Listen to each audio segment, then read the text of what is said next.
इस वीडियो में हम प्रकृति कक्षा 5 के पाठ 4 आओ मिलकर खेले खेल इस पाठ का अध्ययन करेंगे। फिर इसके बाद हम इसी पाठ के अभ्यास प्रश्नों का हल देखेंगे। तो शुरू करते हैं। सबसे पहले तो आप इस चित्र को देखिए। इस चित्र में आपको ये एक मेले का दृश्य दिखाया गया है। यहाँ पर लिखा है नाग पंचमी मेला। इस मेले में झूले लगे हैं, तरह तरह की दुकानें लगी हैं, बच्चे खेल रहे हैं, इधर उधर घूम रहे हैं। कुछ लोग बैठ करके ये दंगल भी देख रहे हैं। इसके साथ में ये एक आदमी है, ये माइक से कुछ बोल रहा है, आप देख सकते हैं इसके हाथ में। इसके पास एक और व्यक्ति बैठकर कुछ देख रहा है। तो सभी इधर उधर कुछ अन्य कामों में व्यस्त हैं, कुछ खरीद रहे हैं, कुछ देख रहे हैं, कुछ खा रहे हैं और कुछ खेल भी रहे हैं। कुछ झूला झूल रहे हैं, कुछ गुब्बारे ले रहे हैं। तो इस तरह से आप इस चित्र में क्या देख रहे हैं, ये एक मेले का दृश्य है। और मेले में जो जो चीज़ें आप देख सकते हैं वो आपको यहाँ पर दिखाई पड़ रही हैं। तो इस चित्र में आपको क्या बताने की कोशिश की गई है, देखिए। दो बच्चे हैं, नितिन और गुनगुन। ये दोनों बहुत खुश हैं। आज उनके गांव में नाग पंचमी के अवसर पर विभिन्न प्रकार के खेल प्रतियोगिताओं का आयोजन होने वाला था।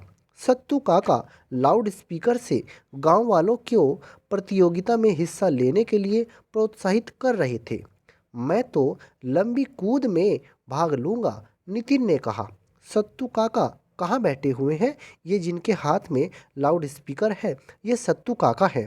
तो नितिन एक बच्चा वो क्या कह रहा है कि मैं तो लंबी कूद में भाग लूंगा, आगे मैं रस्सा कसी में भाग लूंगी, गुनगुन ने चहकते हुए कहा।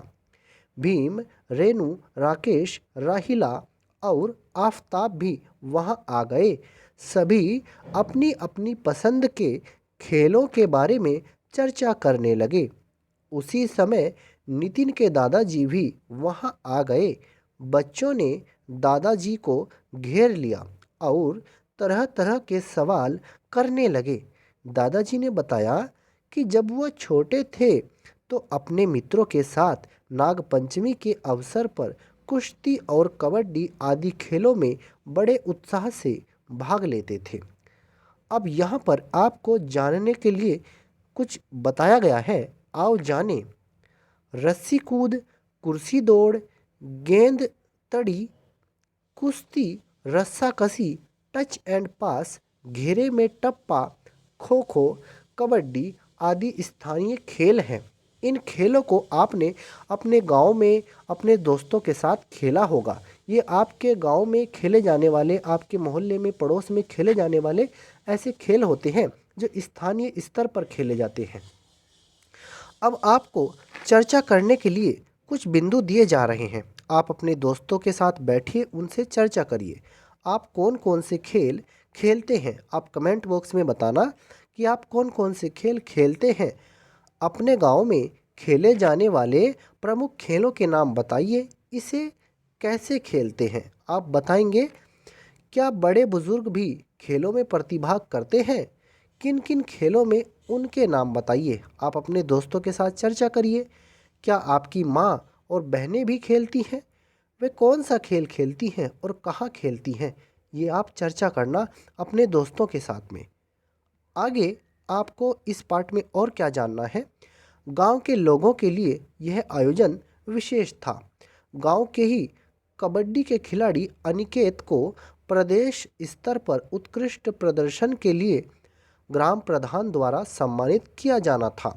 अनिकेत के अच्छे प्रदर्शन के कारण उसका चयन राष्ट्रीय स्तर की टीम में भी हो गया था। यह सभी गांव वासियों के लिए सम्मान की बात थी। इस अवसर पर आसपास के अन्य गांव के लोग भी एकत्र हुए थे। सभी अनिकेत की सफलता के बारे में जानने को उत्सुक थे। अनिकेत ने सम्मान ग्रहण करने के उपरांत गांव के सभी बड़ों से आशीर्वाद लिया। गांव के सभी बड़ों से आशीर्वाद लिया। अपनी सफलता के लिए पूछे गए सवाल के जवाब में अनिकेत ने अपने अनुभवों को सबके साथ साझा किया। मोहित को खेलों में बहुत रुचि है। मोहित का पैर पोलियोग्रस्त हो गया था, किंतु खेलों के प्रति उसका लगाव कभी कम नहीं हुआ। वह अपनी बैसाखी के सहारे खेल प्रतियोगिताओं का आयोजन देखने आया था। अनिकेत के अनुभवों को सुनकर मोहित की आंखों में आंसू आ गए। मोहित ने अनिकेत से पूछा, क्या मैं भी नहीं खेल पाऊंगा? तुम अवश्य खेल पाओगे। दृढ़ इच्छा शक्ति से सब कुछ संभव है। अन्य बच्चों के साथ दिव्यांग बच्चों के लिए सरकार की ओर से खेल योजनाओं के अंतर्गत ब्लॉक स्तर, जनपद स्तर एवं प्रदेश स्तर पर खेल प्रतियोगिताओं का आयोजन किया जाता है। उत्कृष्ट प्रदर्शन से चयनित बच्चे राष्ट्रीय एवं अंतर्राष्ट्रीय स्तर पर प्रतिभाग करने का अवसर प्राप्त करते हैं। अनिकेत ने मोहित के कंधे पर हाथ रखकर बताया, अब आपको यहाँ पर कुछ खिलाड़ियों के नाम दिए जा रहे हैं, आपको इनके बारे में जानना है। तो इनके बारे में सबसे पहले हमारे ये है, इन्हें जाने मेजर ध्यानचंद। मेजर ध्यानचंद पूर्व कप्तान, ये भारत की जो हॉकी टीम थी उसके एक कप्तान के रूप में इन्होंने कार्य किया। इन्हें हॉकी के लिए जाना जाता है। हॉकी, इनके नेतृत्व में भारतीय टीम ने ओलंपिक में स्वर्ण पदक जीता था। तो आपको बस ये याद रखना है, मेजर ध्यानचंद कौन है। ये हॉकी के लिए जाने जाते हैं और इनके नेतृत्व में ओलंपिक में भारतीय टीम ने स्वर्ण पदक जीता था। अब आगे दूसरी एक और खिलाड़ी है पीवी सिंधु। इनको बैडमिंटन के लिए जाना जाता है। इन्होंने रियो ओलंपिक में रजत पदक जीता था। सुशील कुमार, ये कौन है? ये कुश्ती के लिए जाने जाते हैं, पहलवान के रूप में जाने जाते हैं। ये भारतीय कुश्ती के लिए जाने जाते हैं। अब आगे हम देखते हैं मिताली राज। इनका संबंध किस खेल से है? इनका संबंध क्रिकेट से है। आपको याद रखना है, इनका संबंध क्रिकेट से है। ये कप्तान, महिला क्रिकेट टीम की कप्तान के रूप में इन्होंने कार्य किया। मिताली राज ने क्रिकेट के लिए जानी जाती हैं। टेस्ट क्रिकेट मैच में दोहरा शतक बनाने वाली पहली भारतीय महिला खिलाड़ी भी हैं ये। अजय ठाकुर, इनको कबड्डी के लिए जाना जाता है। ये कप्तान भारतीय कबड्डी टीम के रहे हैं। कबड्डी टीम के लिए जाना जाता है। भारत को कबड्डी वर्ल्ड चैंपियन बनाने वाले कप्तान हैं ये। एक और देखिए, ये खिलाड़ी हैं सुप्रिया। इनको किस लिए जाना जाता है? ये राष्ट्रीय खो खो टीम की कप्तान रही हैं। इनको खो खो के लिए जाना जाता है। अब हम देखते हैं कुछ और महत्वपूर्ण बातों को।